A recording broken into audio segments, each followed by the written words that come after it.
Hi, this is Ramachandran from onlinemathforall.com. In our website onlinemathforall.com, students can find video tutorials like this which will be much useful for them to prepare for competitive exams like GMAT, GRE, CAT and more.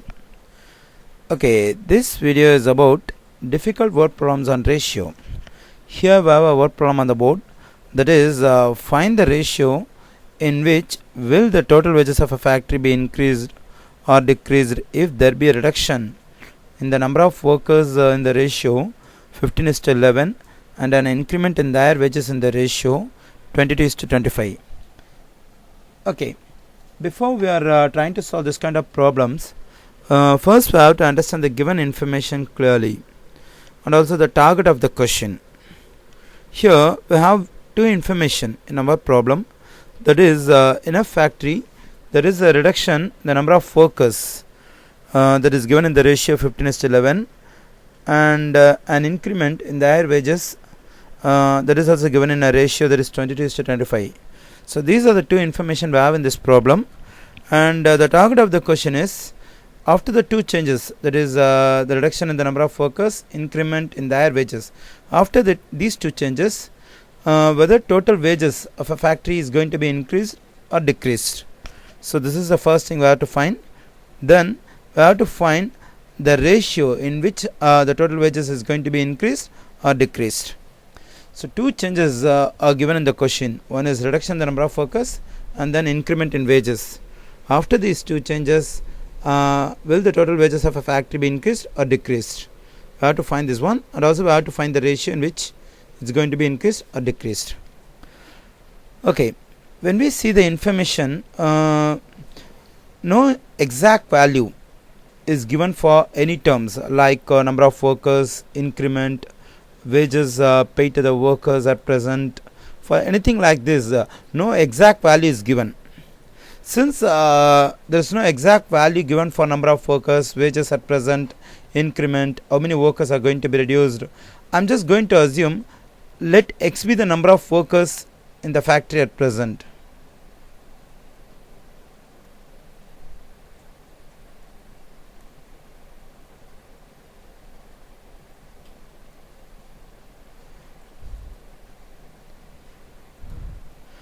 At present there are X number of workers in the factory. Let Y be the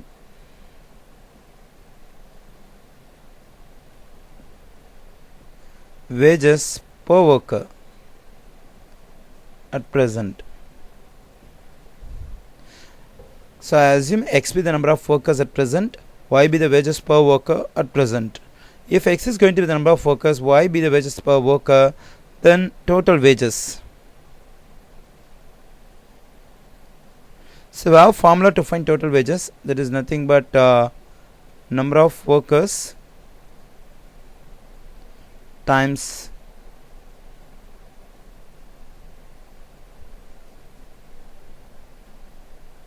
wages per worker. So this is the formula to find total wages. One second. In our problem we have assumed X be the number of workers. So instead of writing number of workers, better we can write X times we have assumed Y be the wages per worker. So instead of wages per worker we can write Y. So in our problem total wages is equal to XY. Okay, now I told you the reason for why I have assumed X be the number of workers, Y be the wages per worker. Since no exact value is given for the terms like number of workers, increment, wages at present, I assumed because I need some value for number of workers and wages per worker, then only I'll be able to get some value for total wages. Only if I get some value for total wages, I can decide whether it's going to be increased or decreased. So that is the reason I assume some value for number of workers, some value for wages per worker like XY. Since I assumed X be the number of workers, Y be the wages per worker, I get total wages in terms of XY, that is X times Y. Now we know the value of total wages, that is XY. Now we have to decide this XY is going to be increased or decreased after the two changes, reduction in the number of workers and an increment in their wages. Okay, now I'm just going to find number of workers after the reduction and also I'm going to find the wages after the increment. After these two changes, I'm going to find again total wages, and then I'll compare. So total wages before the two changes, total wages after the two changes. Then easily we can compare and we can decide whether it's going to be increased or decreased. Okay, I'll proceed the next step on the page. Next page. Okay, now after reduction.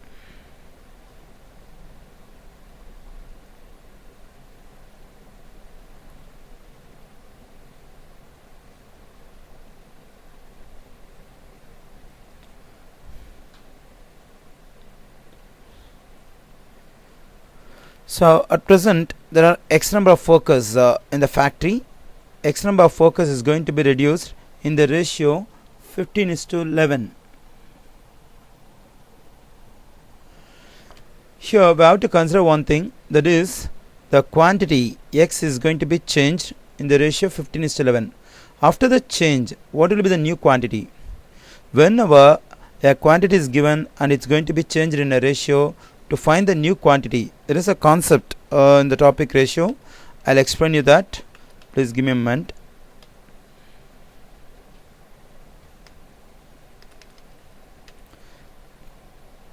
For example, let us consider the quantity Q. So it's going to be changed in the ratio A is to B. If any quantity is changed in the ratio A is to B, after the change, to find the new quantity, we have a formula, that is second term of the given ratio to be multiplied the original quantity. So here the second term in the ratio is B and the original quantity is Q. So B times Q divided by first term, that is called A. So this is a formula to find new quantity. If a quantity is going to be changed in a particular ratio, say A is to B, the second term has to be multiplied by the original quantity, the result to be divided by the first term of the ratio. So the same thing I am going to do in our problem, because in our problem also we know your quantity, that is x, which stands for number of workers, and it's going to be reduced in the ratio 15:11. So x is going to be changed, the ratio 15:11. So after reduction, number of workers in a factory, number of workers in the factory is equal to the original quantity to be multiplied by the second term. So here the original quantity is x, second term of the ratio is 11. So 11 times x over first term, that is 15. So this is number of workers after reduction. Now I'm going to do the second change, that is second information in the question, that is after increment.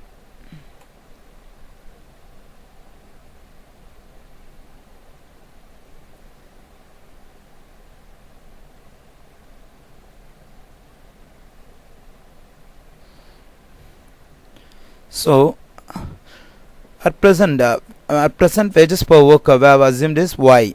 So y is going to be changed in the ratio 22:25.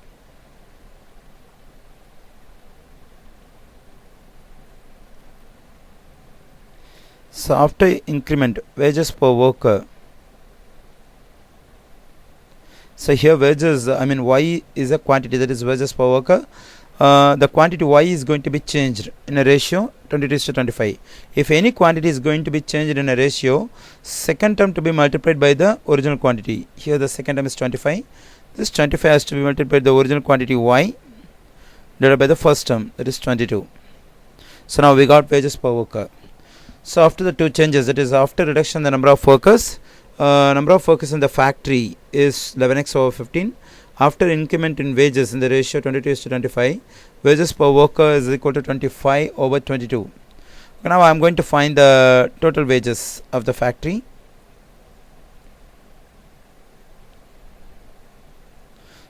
Please give me a moment.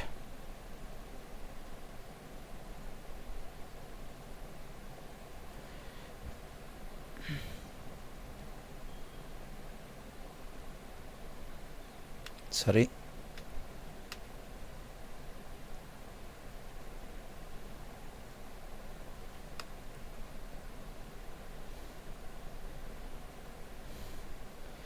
After changes, total wages, so is equal to again the same formula, number of workers times wages per worker. Here after changes, number of workers in the factory is 11x over 15 times our wages per worker is 25 over 22. If we simplify this 11 times 1 times 11 will be 11, 2 times 11 is 22, 3 times 5 is 15, 5 times 5 is 25. Now we have to multiply this 1 and 5, it will be 5, and here we have x, here we have y, so 5 times x and y will be 5 times xy over this 2 times 3 will be 6. Please give me a moment. So 5 over 6 times xy. So because of the numerator we have x and y multiplied, and also we have 5. So 5 times xy will be 5xy over 2 times 3 will be 6. Okay, I'll proceed the next step on the next page.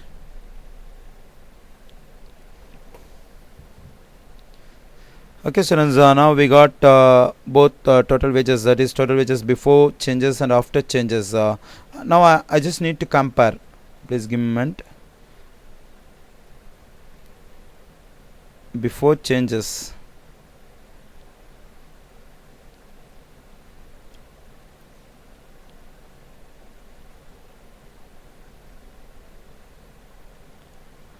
total wages is equal to x times y. After changes,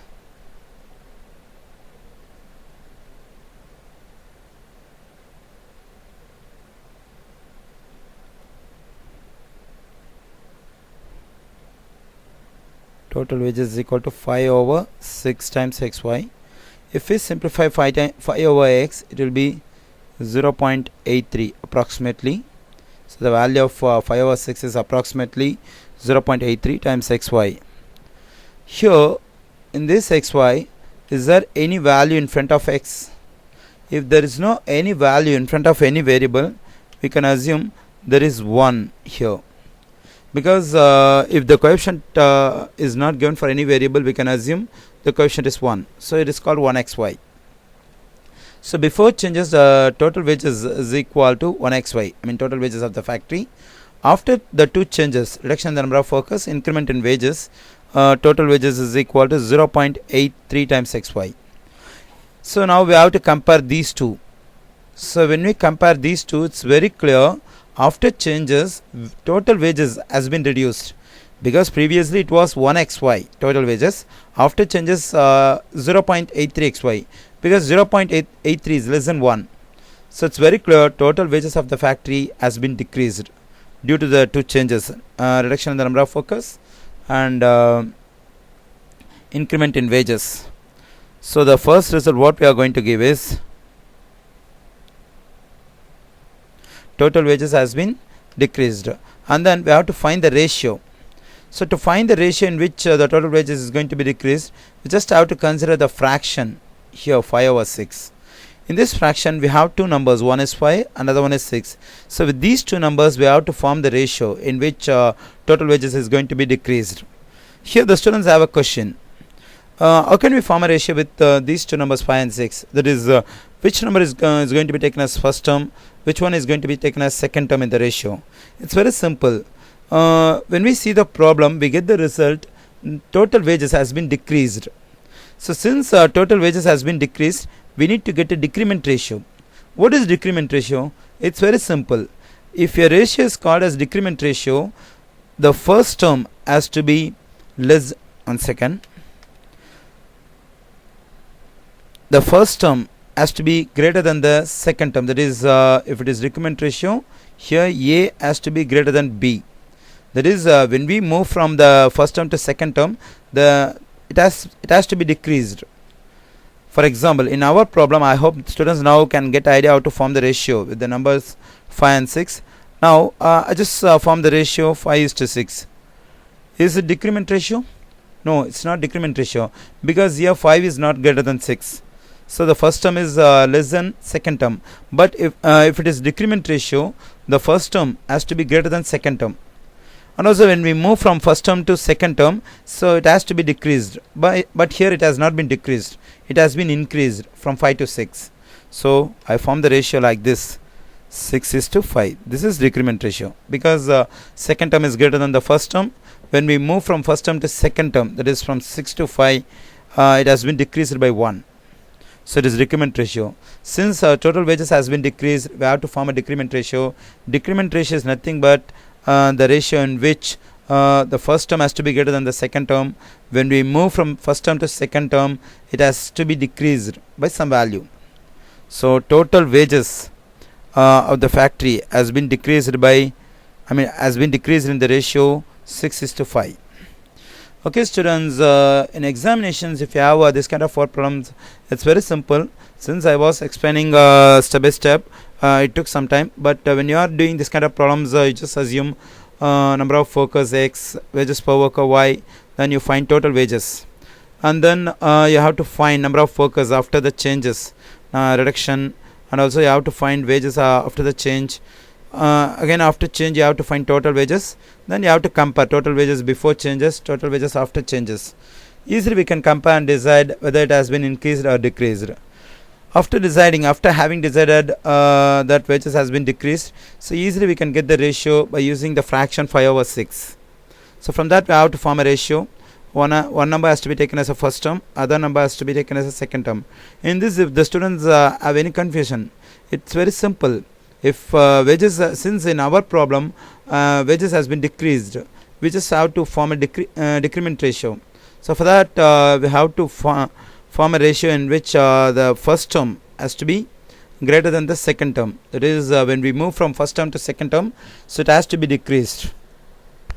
I hope students can understand, and they will be able to do this kind of word problems in competitive exams. Okay students, for more videos like this, please visit www.onlinemathforall.com. Thank you.